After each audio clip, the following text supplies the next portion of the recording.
আপনার তো দীর্ঘদিনের প্রতিষ্ঠান, এটা তো অভ্যাস হয়ে যাওয়া উচিত। একটা নতুন হলিসের আনার এই শব্দটা আমরা ব্যবহার করি, কিন্তু আপনারা তো আজকে দেন।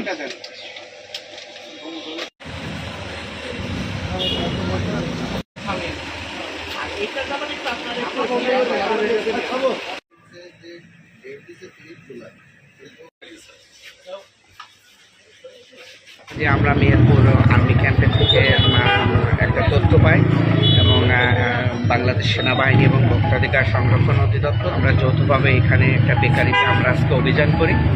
অভিযানের পরিপ্রেক্ষিতে যে অসঙ্গতিগুলো আমরা পাই সেই বিষয়ে তাদেরকে কিছু নির্দেশনা প্রদান করা হয়েছে এবং এই অসঙ্গতিগুলোর জন্যে আমরা ভোক্তাধিকার সংরক্ষণ আইনের 3টে ধারায় 40,000 টাকা জরিমানা করা হয়েছে এবং ওনারা একটা নির্দিষ্ট টাইম সময় চেয়েছে। সময়ের ভিতরে ওনারা ওনাদের যে সমস্যাগুলো এগুলো ওনারা সমাধান করবে। যদি সমাধান করতে কোনো সমস্যা মানে ফেস করে যে এটা কী করবো, সে নিরাপদ খাদ্য এবং ভোক্তাধিকার ওনাদেরকে সার্বিক সহায়তা দেবে যে কিভাবে কি করলে ওনারা যাতে ভবিষ্যতে আরও মানসম্মত পণ্য করে। আর ওনাদেরকেও আমরা সতর্ক করছি। এখানে কমিটি, বাজার কমিটি, বাংলাদেশ সেনাবাহিনী, নিরাপদ খাদ্য এবং সাংবাদিক এবং Bangladesh consumer association of Bangladesh ক্যাবের প্রতিনিধি এখানে উপস্থিত ছিল।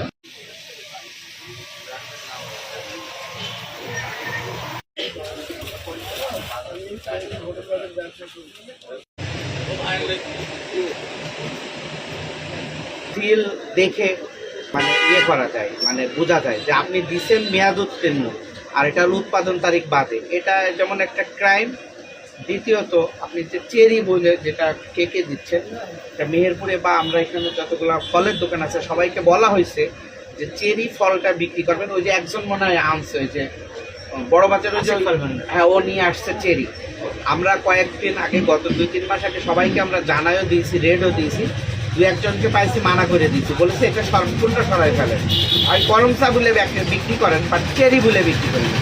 আপনারা যে চেরিটা দিতেছেন ওটা আবার 4 মাস, ওটা আবার কয়েকদিন আগে ডেটও শেষ হয়ে গিয়েছে। আর আপনারা রানিং আজকে আমরা কেক পাইছি।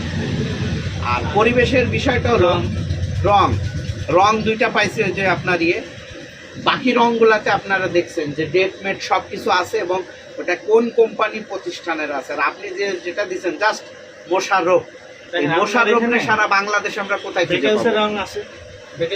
যে আপনারা কাস্টমারকে ঠকাচ্ছেন, যেটা কবে উৎপাদন, এটা ডেটটা কবে, এটা আপনারা প্রপার ভাবে সিল মারতেছেন না। আপনারা বলতেছেন কর্মচারী অমুক সমস্যা, কিন্তু আসলে কর্মচারীর সমস্যা আপনাদের ভূমিকা কি? আপনার তো দীর্ঘদিনের প্রতিষ্ঠান, এটা তো অভ্যাস হয়ে যাওয়া উচিত। একটা নতুন হলিসের আনার এই শব্দটা আমরা ব্যবহার করি, কিন্তু আপনারা তো দীর্ঘদিনের প্রতিষ্ঠান, এটা তো হওয়ার কথা না।